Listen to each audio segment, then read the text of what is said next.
자, 오늘도 복된 안식일 시간 속으로 들어오신 여러분, 이 안식일의 주인 되신 주님을 만나시는 경험으로 여러분들에게 다함이 없는 축복이 되기를 간절히 바랍니다. 우리가 계속되어져서 이제 이 산상수훈을 공부하고 있지만 여러분들이 진짜 마르고 닳도록 들은 이야기죠, 그렇죠? 근데 이제 우리가 들었기 때문에 다 잘 알고 있는 내용임에는 틀림이 없어요. 그런데 이제 우리가 말씀을 들으면서 생각해 보아야 할 것은 그렇게 수없이 들은 말씀이지만 이 말씀이 나의 영적인 삶을 어떻게 변화시켰고 나는 그러한 삶으로 말미암아 살아계신 하나님을 증거하고 있는지 그것을 점검하는 시간이 되었으면 좋겠다 생각합니다.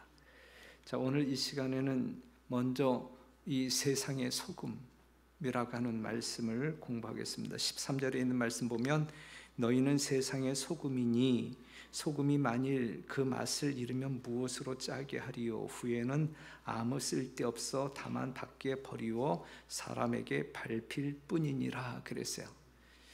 이 팔복의 마지막 말씀이 의를 위하여 핍박을 받는 자는 복이 있다, 천국이 저희 것임이라 그랬거든요. 그 말 뒤에 나와 있는 이 말씀인데 그 핍박을 받는 자는 복이 있다.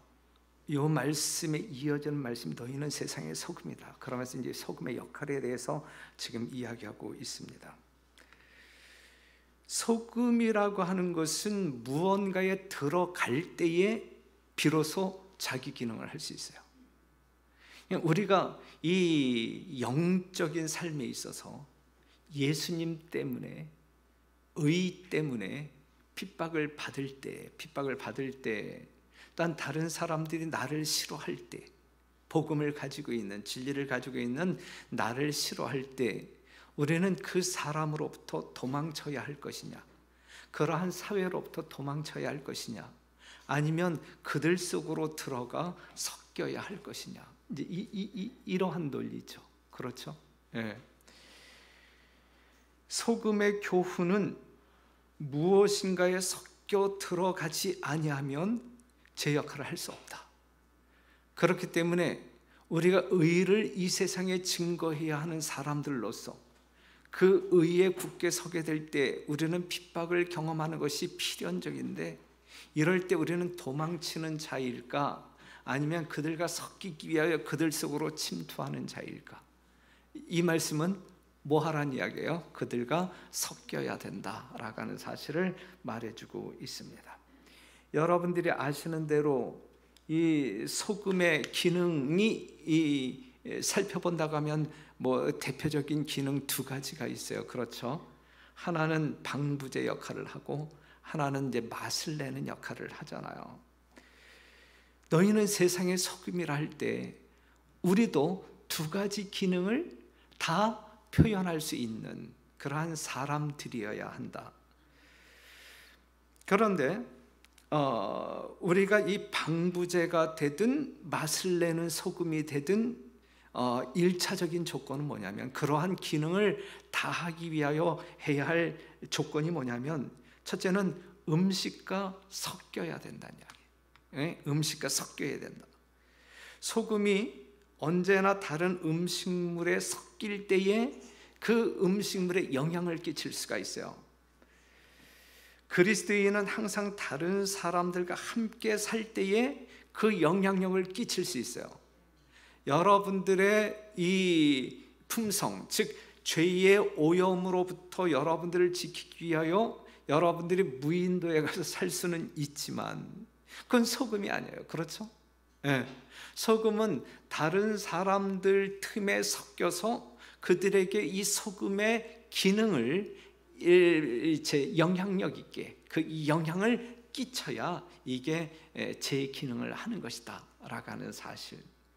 그 다음에 두 번째, 이 소금이 제대로 된 기능을 하기 위해서는 녹지 아니하면 안 돼요. 녹지 아니하면, 소금은 녹아지지 아니하면 아무런 영향을 발휘할 수 없어요. 맞잖아요. 예? 당연한 말씀 지금 이야기하고 있잖아요. 당연한 말씀인데 우리는 당연한 그 삶을 살아가고 있느냐, 이제 이것이거든요. 그렇죠? 예.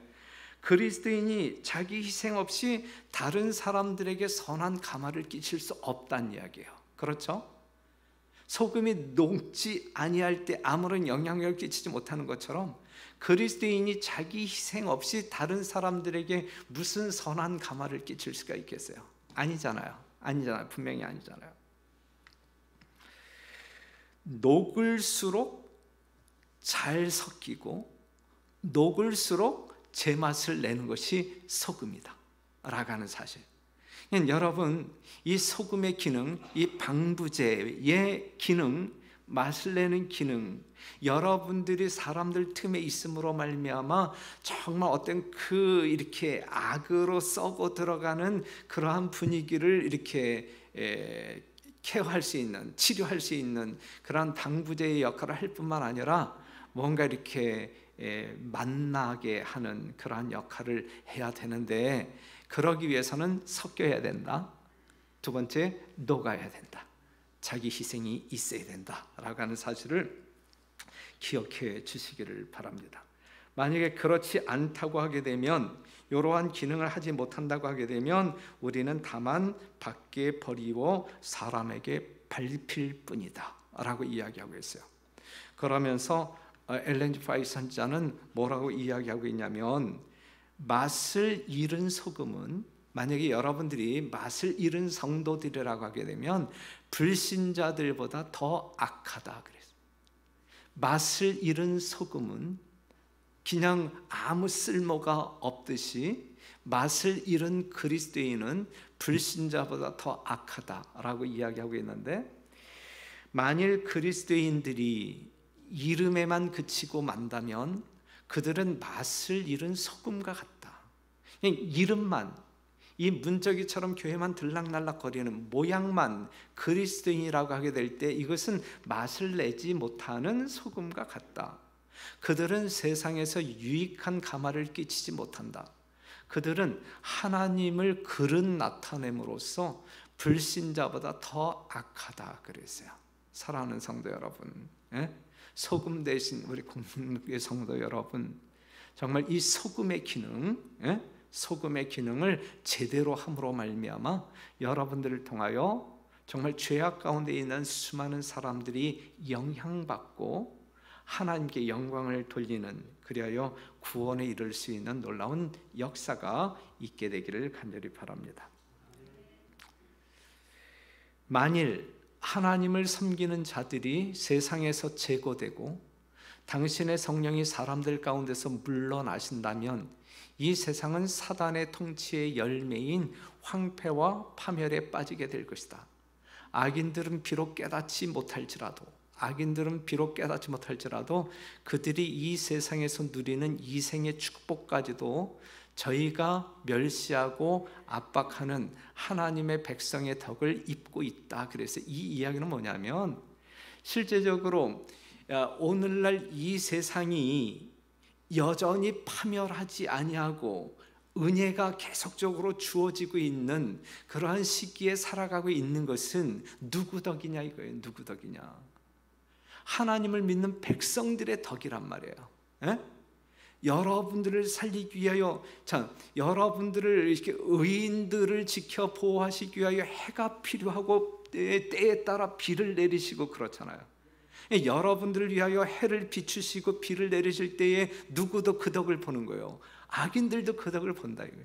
그들이 깨닫지 못할지라도 이건 기정사실이라 이거죠. 기정사실. 이 말씀이 그 말씀이거든요.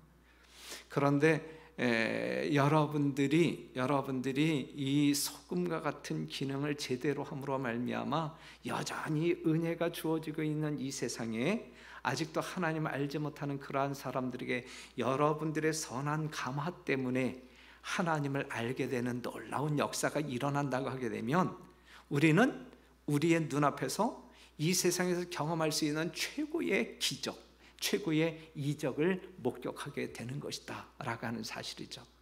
여러분들이 이미 알고 있듯이 여러분들이 이 땅에 살면서 경험할 수 있는 최고의 이적은 뭐라 그랬어요? 죄인들이 구원받아 변화되는 것.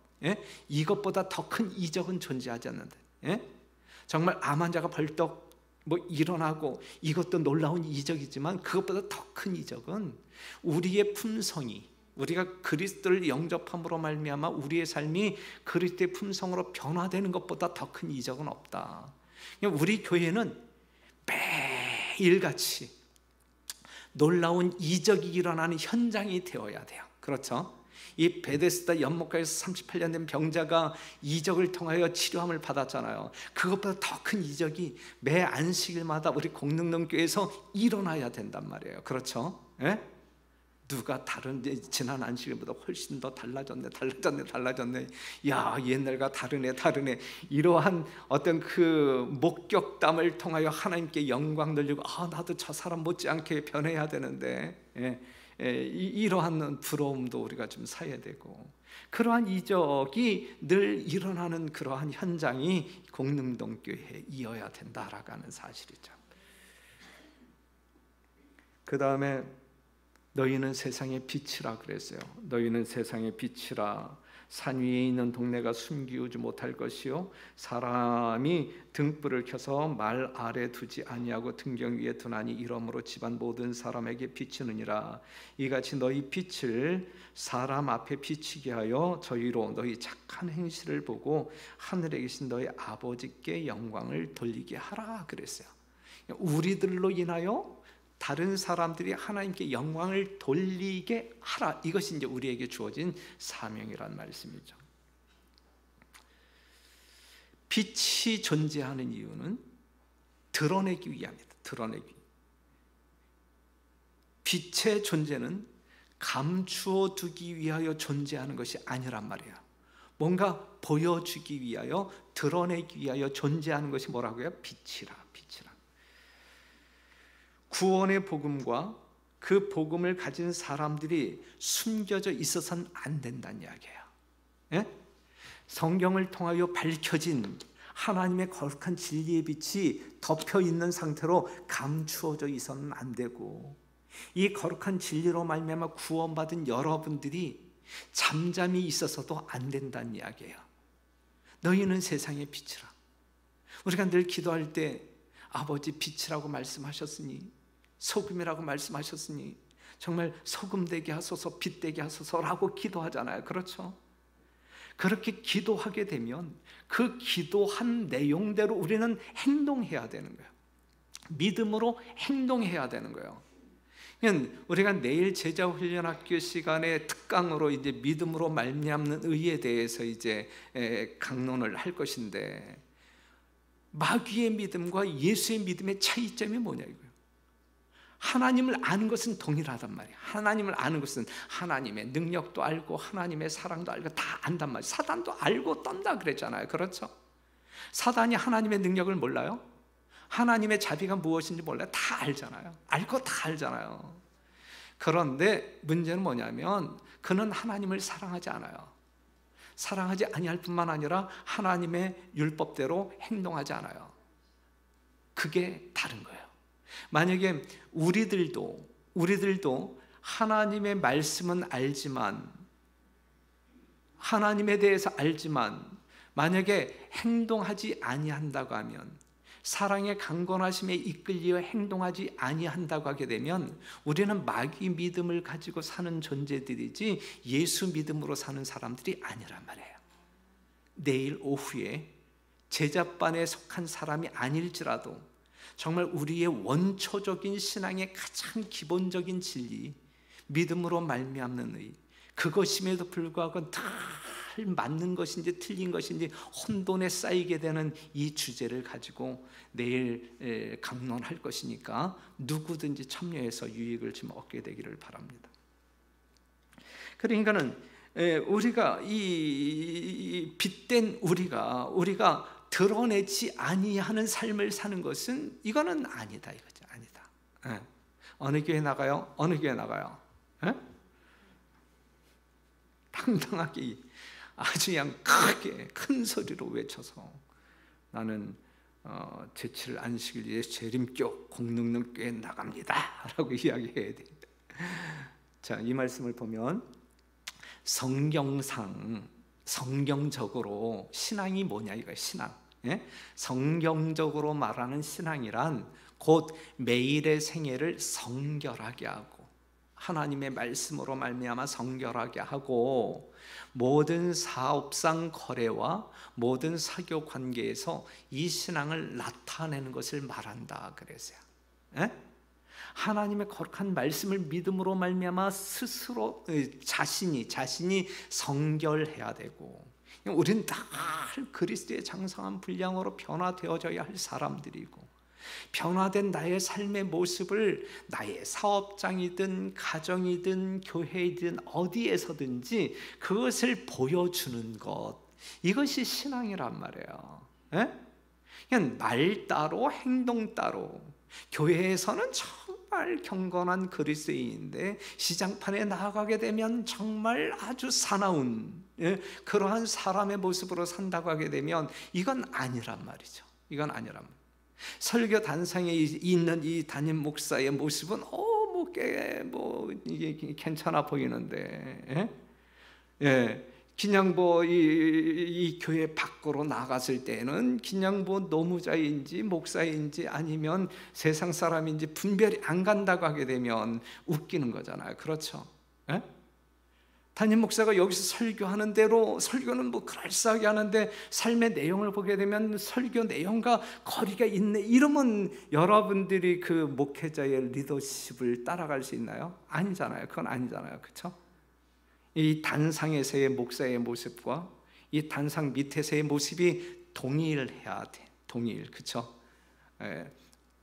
가끔 이제 여러분들이 불일치한 저의 모습을 보실 수 있을 터인데, 여하튼 같은 모습으로 살려고 부단히 기도하고 애를 쓰는 사람입니다. 그러한 부족함이 보였을 때는 부족하구나, 목사를 위해서 기도해야 할 필요가 있다. 그래 더 열심히 기도해 주셔야 합니다.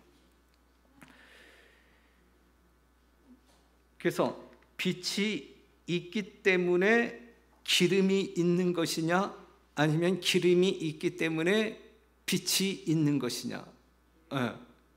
요 빛과 이 기름의 관계, 말씀과 성령의 관계는 우리가 어디에서 쉽게 배울 수 있냐면 마태복음 25장 열처녀의 비유 가운데에서 배울 수가 있어요. 하나님의 말씀이잖아요. 그렇죠? 분명 하나님의 말씀이잖아요. 이 말씀이 빛으로 환해지기 위해서는 뭐가 있어야 돼요? 기름이 있어야 돼요. 기름이. 성령의 역사로 말미암아 여러분들이 하나님의 말씀을 이해할 수 있고 깨달을 수 있고, 이 말씀을 여러분들이 말씀대로 살고자 순종하고자 선택했을 때 성령의 역사로 말미암아 그렇게 살 수 있게끔 성령 하나님이 도와주실 것이고, 그럴 때 우리는 빛의 역할을 제대로 할 수 있는 것이거든요. 성령께서 하시는 사역은 여러분들을 어디로 이끄냐면 하나님의 말씀으로, 예수님에게로. 그냥 하나님의 말씀과 성령이 늘 함께 다니신다라고 하는 사실을 우리는 알아야 됩니다. 참된 품성은 밖에서 형성되어 장식되는 것이 아니라 속에서 밖으로 발산되는 것이다 그랬어요. 이 내적인 변화, 성령의 역사로 말미암아 속사람이 변했을 때 그것이 우리의 외향적인 모습으로 나타나는 것이다 라고 하는 사실이거든요. 그냥 우리가 연세가 들어가면 들어갈수록, 나이가 들어가면 들어갈수록 이 겉사람은 후패해질 수밖에 없어요.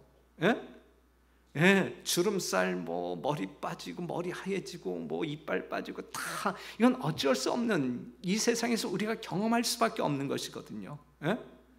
그 죄의 세상에 우리가 살아가고 있기 때문에 그 서글픈 인생의 결과는 우리가 다 경험해야 할 부분들이란 말이죠.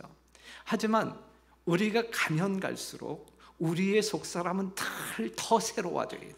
우리의 속사람은 더 새로워져야 돼. 그래서 그렇기 때문에 정말 영적 지향적인 사람들은 이 교회 안에 이 어른들의 잘못된 행동이 나타날 리가 없어요. 교회는 아직 이렇게 성숙하지 못한 이 젊은 사람들이 가끔 어떤 그 문제를 일으킬 수는 있어도 나이 드신 이 속사람이 다 새롭게 이렇게 증가되어지는 이 어른들로 인하여 문제가 생기는 교회는 있어서는 안 된다는 이야기죠. 그렇죠? 여기 있는 말씀을 보게 되면 일단 속에서 밖으로 발산되는 것이 참된 품성이다. 그래서 시편 119편 105절에 있는 말씀을 보게 되면 하나님의 말씀이 빛이다 그래서 하나님의 말씀이 빛이다. 그런데 주의 말씀이 빛을 내기 위해서는 아까도 이야기했지만 성령이 역사해야 된다 그랬거든요. 성령이. 우리는 신앙을 공언함으로 신앙의 이론을 선전할 수 있을지는 모르지만 진리의 말씀을 확신시키는 것은 실제적인 경건이다 그래서 우리는 다른 사람들에게 진리를 입으로 말할 수는 있지만 그런데 실제적으로 그들 심령 가운데 이 신앙적 확신을 가져다 주는 것은 우리의 삶 가운데서 실제적으로 아주 진실되게 나타나는 경건이다 라고 이야기하고 있어요. 언행이 일치하는 생애, 거룩한 담화, 요동하지 아니하는 성실성, 능동적이고 동정이 많은 정신, 경건한 모분, 이런 것들은 빛을 세상에 전달하는 매개물이다 그랬어요. 이러한 매개물들을 잘 활용할 때 이게 선한 행실이거든요. 이 모든 것들이 너희들의 착한 행실을 보고 우리가 예수님을 믿게 하라 그랬는데 이러한 것들이 이러한 매개물들이 착한 행실들이거든요. 지금 우리가 살아가고 있는 이 세상은 빛의 밝은 세상인가 아니면 어두움의 세상인가? 영적으로 죄악적으로 볼 때 더 어두움 가운데로 깊어지고 있는 세상에 살아가고 있나요? 아니면 더 밝아지고 있는 뭔가 기대와 희망이 넘쳐흐르는 그러한 세상 가운데 우리가 살아가고 있나요? 점점 어두움으로 깊어지고 있어요. 그러면 어두워지는 분명한 이유는 뭐예요? 어두워지는 분명한 이유는 빛이 사라지기 때문에 그래요. 빛과 어두움은 공존할 수 없어요. 그렇죠? 어두움과 빛은 공존할 수 없어요. 그렇다고 하면 오늘날 이 세상이 점점 어두워져 가고 있네. 점점 어두워져 가고 있네. 그러면 빛이 점점 소멸하고 있네. 그거죠. 그렇죠? 빛의 역할을 해야 할 사람들이 그 역할을 못하고 정말 등경 아래에 숨어 있네. 이럴 때 이제 세상은 어두워지는 것이거든요. 그래요, 안 그래요? 분명히 그렇잖아요. 그러니 여러분 1차적으로 우리 공릉동교회 이 교회 안에는 정말 밝음이 있어야 돼. 진짜 이 영적으로 아주 밝음이 있어야 돼. 어두운 구석 하나도 없고 아주 밝은 교회가 되어야 되고 이 교회에서 이 밝아진 빛이 이제 밖으로 퍼져 나갈 수 있도록 우리가 역할을 할 때 우리는 소금과 빛의 어떤 그 사명자로 살 수 있는 것입니다. 여러분 모두에게 하나님께서는 그러한 역할 해주시기를 기대하고 계신다라고 하는 사실을 인지하시고 충성하는 여러분과 제가 되기를 간절히 바랍니다. 내가 율법이나 선자를 폐하러 온 줄로 생각지 말라. 폐하러 온 것이 아니요 완전케 하려 함이로다. 천지가 없어지기 전에는 율법이 1.1획도 변경될 수 없다라고 하는 이 말씀. 그러므로 누구든지 이 계명 중에 지극히 작은 것 하나라도 버리고 그같이 사람을 가르치는 자는 천국에 이르지 못할 것이다 라고 하는 말씀이거든요. 이 말씀을 지금 예수님께서 하시는 거예요. 누구에게? 유대인들을 향해서, 하나님의 택한 유대인들을 향해서 하시는 말씀이에요. 그런데 이 예수님의 말씀을 듣는 그들은 뭔가 이 유익을 얻는 그 자체의 기쁨이 있어요, 없어요? 상당히 기분 나쁜 거예요. 자, 율법을 존중히 여기고 아주 너무 이렇게 신실히 지킨다라고 공언하는 그들에게 이 율법에 대한 이 예수님의 강론이 주어졌을 때 그들은 아주 짜증날 정도로 기분 나쁜 거예요. 지금 이게 지금 예수님께서는 유대인들이 가지고 있는 율법에 대한 오해와 편견을 바로 수정해 주기 위한 시도를 하고 있는 것이거든요. 그들에게 주어진 민족적, 역사적 사명을 충실히 감당할 수 있도록 예수님께서는 도와주기 위하여 시도하고 있는 것이거든요. 최소한 예수님이 이 말씀을 하실 때는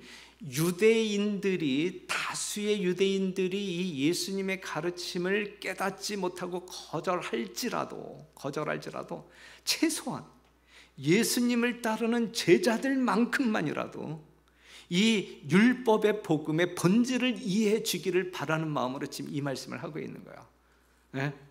이 세상 사람, 이 세상에 있는 수많은 개신교인들이 정말 이 모든 내용을 알았으면 참 좋겠지만 그들이 알지 못하고 뿌리친다 할지라도 최소한 이 공간 안에 있는 공동교회 안에 있는 여러분들만큼만이라도 이 기별을, 이 율법에 대한 이 복음을 분명히 깨닫고 하나님께서 주신 이 시대적인 사명을 이룩하기를 간절히 바라는 마음으로 이 말씀을 들여다보아야 된다는 말씀이죠.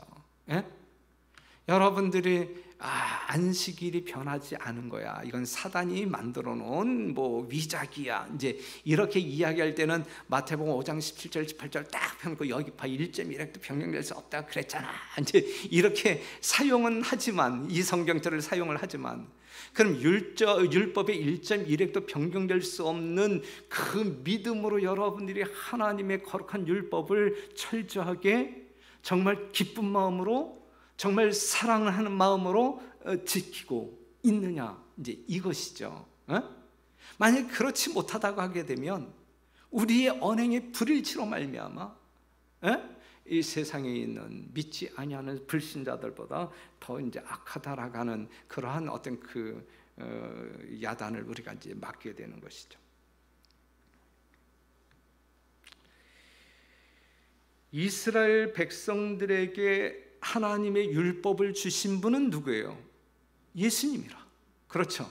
그런데 그 예수님이 지금 율법에 대하여 그들에게 이야기하고 있단 말이죠. 지금 예수님이 이 율법에 대하여 이 율법을 철저하게 지키는 유대인들에게 말씀을 하시는 분명한 목적, 이유는 무엇이냐면 하나님께서 주신 율법을 그들이 온전하게 이해하고 잘 보존하고 활용했다라고 하게 되면 이러한 가르침이 있어야 할 이유가 없는 거예요. 그렇죠? 그런데 그들은 하나님께서 주신 율법을 어떤 그 편견과 오해로 말미암아 이 율법을 아주 망가뜨렸어요. 더럽혔어요. 그렇죠? 하나님의 거룩한 율법 주변에 아주 그들의 어떤 그 유전으로 말미암는, 그리하여 사람들이 지키기도 힘든, 정말 어떤 그 사랑이라고는 결코 찾아볼 수 없는 아주 피동적으로 만들어버리는, 피를 말리게 만들어버리는 그 쓰레기 같은 이 인간적인 율법, 사람이 만든 유전, 이것을 그냥 아주 꽉 이렇게 모아 놓은 것이잖아요. 그렇죠? 지금 예수님께서는 이 말씀을 하면서 그 쓰레기들을 이제 치움으로 말미암아 하나님의 온전한 이 복음의 율법을 지금 그들에게 일깨워 주려고 시도하고 있는 것이거든요. 그런데 그들은 듣기가 싫은 거야. 그렇죠? 그들은 자신들의 고집을 고수하고자 애를 쓰고 있는 거란 말이죠. 제발 그러한 모습이 우리의 모습 가운데는 일체 나타나지 않게 되기를 간절히 바랍니다. 정말 겸비한 심령으로 복잡하게 이해하지 말고 단순하게 하나님께서 하나님의 거룩한 율법을 우리에게 주신 목적이 무엇인지, 우리를 살리기 위함인가 죽이기 위함인가, 우리를 괴롭게 하기 위함인가? 아니면 우리를 평안케 하기 위함인가? 예. 여러분들이 분명하게 이해하고 신뢰한다고 하게 되면 그것이 현실적으로 나를 불편하게 하는 듯 느껴진다 할지라도 한번 믿음으로 순종해봐요.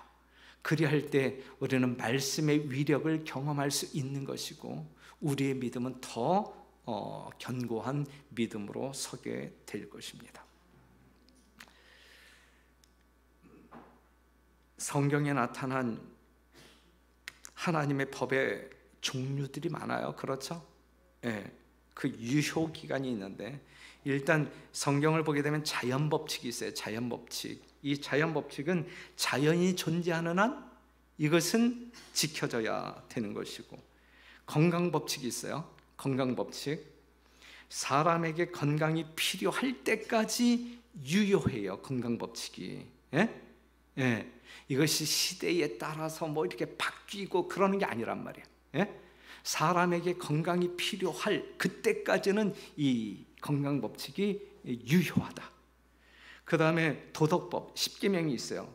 사람에게 도덕이나 윤리가 필요 없을 때까지 십계명은 1.1핵이라도 변경될 수 없는 계명이고, 그 다음에 제사 제도에 관한 법, 우리가 의문의 율법이라고 하죠. 의문의 율법이 있어요. 그렇죠?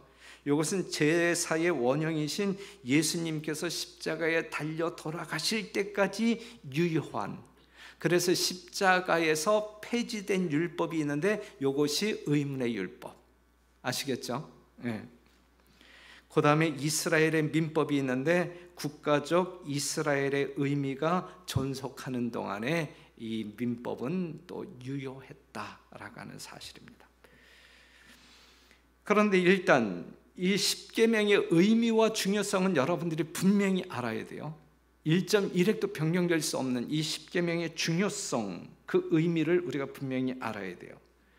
하나님과 사람의 관계를 정확히 묘사해주고 있는 십계명, 또한 사람과 사람 사이의 영적, 윤리적 삶의 기준으로 지시된 이 십계명에 대하여 분명히 여러분들이 이해를 해야 돼요. 그렇죠? 그리고 이 십계명의 정신이 무엇인지 복음적으로 이해해야 돼요. 문자적으로 제발 이해하지 말고, 예? 정말 그 계명 속에 담겨져 있는 하나님의 품성, 하나님의 사랑을 읽을 수 있는, 그리고 그 율법에 순종하게 될 때에 나는 하나님의 품성과 조화를 이루는 자임을, 그것을 다른 사람들에게 보일 수 있는, 그것이 복음이에요. 그것이 복음이에요. 이러한 부분에 대해서도, 이러한 관계에 대해서도 진짜 명확히 이해하고 싶은 분들이 있다고 하면 내일 오후 1시까지 이 본당에 남아주시면 좋을 것 같습니다. 그래서 시편 19편 7절에 있는 말씀 보면 여호와의 율법은 완전하여 영혼을 뭐하게 하는 거예요? 소성케 하는 거예요. 예? 영혼을 살리는 거예요. 영적으로 살찌우는 거예요. 예? 여러분들의 어떤 그 균형이 있는 이 영적 건강을 위하여 제공되어진 이것이 이제 하나님의 계명이란 말이죠. 여호와의 증거는 확실하여 우둔한 자로 지혜롭게 하며 여호와의 교훈은 정직하여 마음을 기쁘게 하고 여호와의 계명은 순결하여 눈을 밝게 하도다 그랬어요. 예? 여러분들을 살릴 뿐만 아니라 순결하게 해주고 여러분들을 기쁘게 해주고, 이 모든 것이 하나님의 계명을 준수하게 될 때에 우리가 경험할 수 있는 축복들이란 말이죠. 예?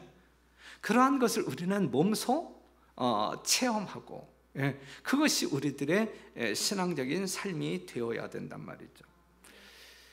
시내산에서 율법이 반포되었을 때에 하나님께서 당신의 품성의 거룩하심을 사람들에게 알게 하신 이유는, 하나님께서 십계명을 통하여 하나님의 품성의 거룩하심을 사람들에게, 여러분들에게 알게 하신 이유는, 여러분들이 십계명을 통하여 하나님의 품성, 하나님의 거룩함을 우리는 보아야 된단 말이에요. 경험해야 된단 말이에요.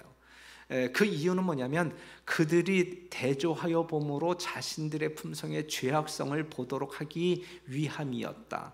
이 율법은 우리로 하여금 우리를 정확히 비춰주는 거울의 역할을 한단 말이에요. 하나님의 죄 없는 거룩한 품성에 내 자신을 들여다볼 때 난 정말 죽을 수밖에 없는 절망적인 죄인임에 틀림이 없다라는 사실을 확인시켜준단 말이에요. 우리는 하나님의 십계명 앞에서 하나님의 정체성 분명하게 알게 되고 나의 정체성이 어떠한 존재인지 분명하게 알게 되고, 그러면서 뭐냐면 그들로 죄를 깨닫게 해주고 구주가 필요하다는 것을 드러내기 위하여 율법이 주어졌다. 이 율법 앞에서 우리는 하나님의 정체성 확인, 그 다음에 나는 죽을 수밖에 없는 죄인임을 확인. 그런데 이제 거기서 깨달아야 할 것은 뭐냐면, 거기서 또 이제 나타난 은혜가 무엇이냐면 너희들의 죄를 도말해 줄 구주가 있어. 구주를 지적해 준단 말이에요. 예수님을 지적해 준단 말이에요. 십계명을 지적해 준단 말이에요. 우리의 살 길을 지적해 준단 말이에요. 뭐가? 하나님의 율법이. 그럼 그 율법이 지적해 주는 대로 누구를 찾아가면, 예수님을 찾아가게 되면 우리는 죄의 문제를 해결하고 사망의 문제를 해결하는 놀라운 이적을 경험하게 된단 말이에요. 거기에 생명이 있단 말이죠. 이럼에도 불구하고 율법을 그냥 문자적으로만 우리가 이해하게 될 때, 뭐 우리가 이걸 다 지켜야 되나? 지킬 수 있나? 지킬 수 있나?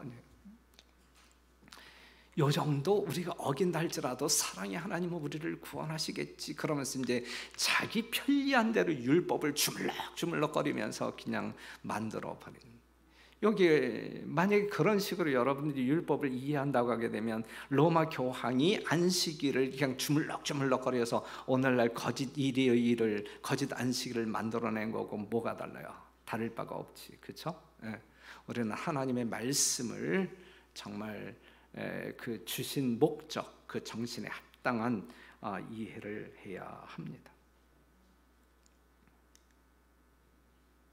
사람들은 진리를 믿노라고 공언할 수 있을 것이다. 우리는 다 그렇게 공언하는 사람들이잖아요.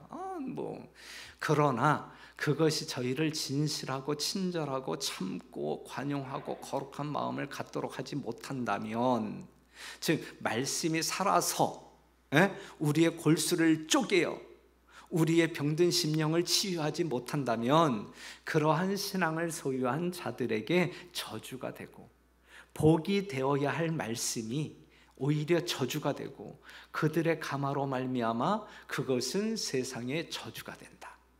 나를 지옥 자식으로 만들 뿐만 아니라 내가 구원한 사람을 더 지옥 자식으로 만드는 역할을 하게 된단 말이죠. 우리는 말씀과 일치한 삶을 살아야 돼요.